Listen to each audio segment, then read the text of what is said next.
Você ainda sente no coração o mesmo entusiasmo de quando chegou à sua casa espiritual?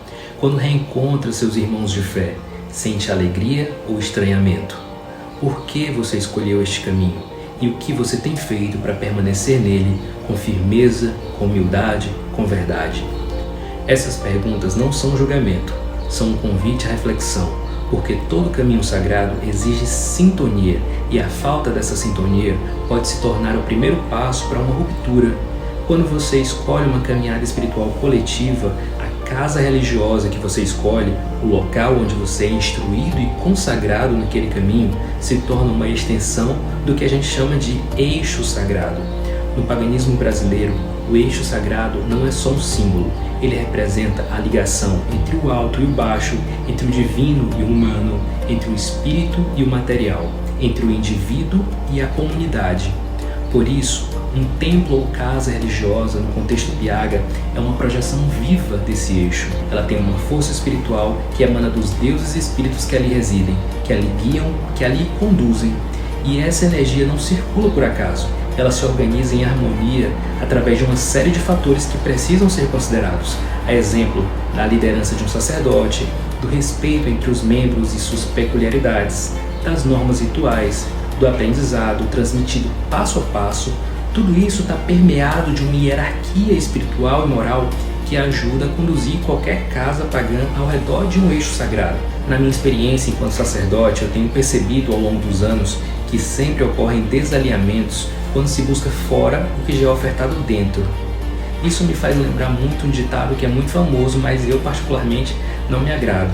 É o ditado que diz: santo de casa não faz milagre. Ou seja, isso fala sobre a falta de percepção das pessoas para perceberem a sacralidade e a autoridade naquilo ou naquelas pessoas que estão próximas.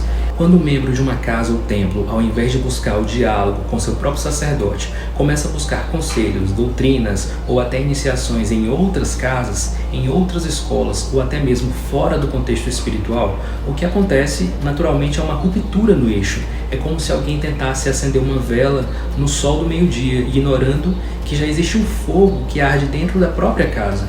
E aí surgem os atritos, os questionamentos fora de hora, as comparações, as dúvidas, que ao invés de serem caminhos de aprendizado, viram sementes de desconfiança. Porque é normal ter dúvidas, é normal perguntar, mas não é normal alimentar essas dúvidas como sementes de desconfiança. Digo isso porque a espiritualidade não é um fast food, não é como alguém que chega em um restaurante e monta o seu próprio prato com pitadas de tudo e às vezes até com ingredientes que não combinam em nada.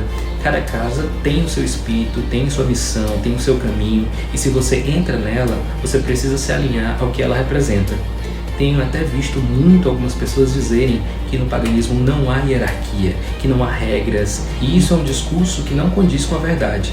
Desde a antiguidade clássica, tivemos muitos exemplos de escolas sacerdotais e ordens politeístas que tinham sua própria hierarquia, sua própria estrutura. E nesses contextos, o respeito à hierarquia é visto como um caminho de sabedoria e não como algo que limita a liberdade ou que gera opressão.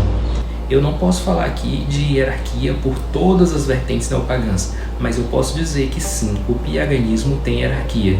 E isso não é autoritarismo, é uma questão de estrutura. E como dizem os mais velhos, quem não senta para aprender jamais poderá se levantar para ensinar. Até mesmo para questionar, antes é preciso escutar, é preciso absorver, refletir. Há um tempo certo para cada coisa. E todo aquele que pula etapas corre o risco de se perder. A sabedoria não floresce na pressa nem na vaidade, ela cresce na humildade e no compromisso.